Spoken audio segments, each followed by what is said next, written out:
예, 그렇다면 가장 궁금한 부분은 이시형 씨의 퇴사가 다스 실소유주 논란에 어떤 영향을 미칠 것이냐 하는 부분입니다.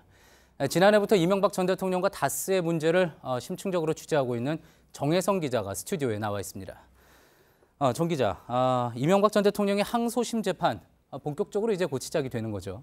네, 내년 1월부터 본격적으로 시작됩니다. 다음 달 9일에 이학수 전 삼성그룹 부회장 등 증인 신문이 예정돼 있습니다. 예. 자, 그런데 1심과는 달리 2심에서는 이명박 전 대통령 측이 전략을 좀 수정했다고 하죠. 네, 한때 자기 사람들이었던 이들에게 예의를 다하고 싶다는 취지로 증인 신청을 하지 않았는데 이번엔 좀 다릅니다.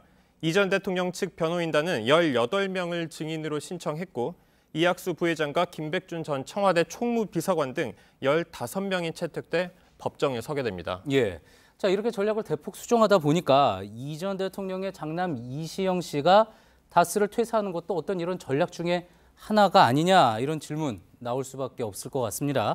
자, 그러니까 내 아들이 다스에서 퇴사 통보를 받았는데 이래도 다스가 내 것이냐 이렇게 주장을 할 수 있는 거잖아요. 네, 실제로 법정에선 그렇게 주장할 수도 있습니다.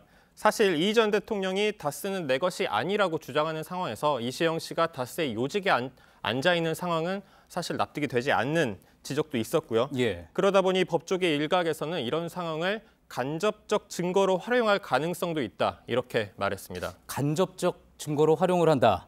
자, 그러면 이명박 전 대통령이 다스의 실소유주가 아니라는 어떤 직접 증거는 안 되지만 간접적인 증거로 활용할 수 있다 그런 이야기인 건가요? 네, 맞습니다. 이 전 대통령이 구속 기소되면서 이상은 회장의 측근들이 이상은 회장이 이 전 대통령 측근을 자른 것이나 이시영을 이동영이 쉽게 밀어낸 거 봐라. 내가 실소유주가 아니기 때문에 가능한 것 아니냐.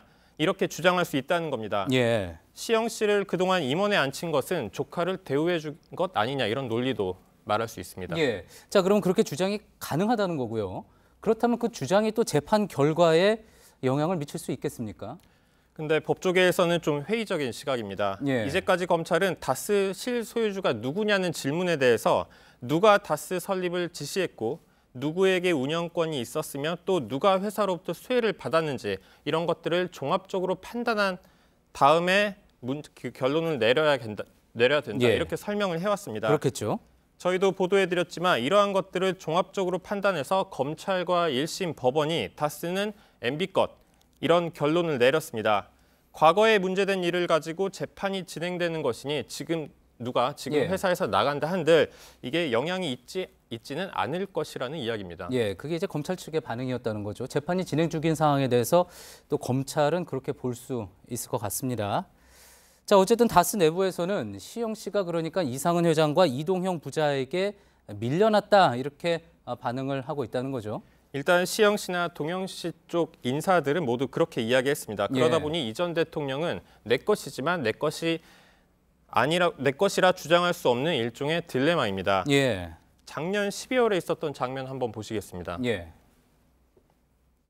다스는 누구 거냐 이렇게 묻고 있습니다. 이 부분에 한 말씀 부탁드립니다. 그런 나인데 물을 일은 아닌 것 같습니다. 예. 예.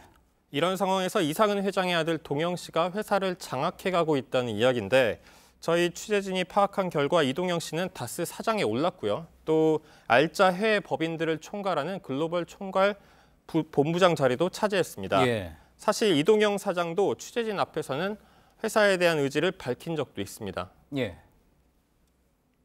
당연히 저희 아버님이 지분이 있으니까 저는 그렇게 생각하고 있고요. 예. 그 당시 이제 수사가 진행되고 있을 때 그때 나왔던 이야기였죠. 자, 아무튼 자산 규모 8조 원인 회사에서 임원이 돌연 퇴사를 한 상황인 겁니다. 쫓겨난 건지 아니면은 물러난 건지 각각 너무나 다른 의미를 가지고 있기 때문에 앞으로 또 잘 지켜봐야 할 것 같습니다. 정혜성 기자였습니다.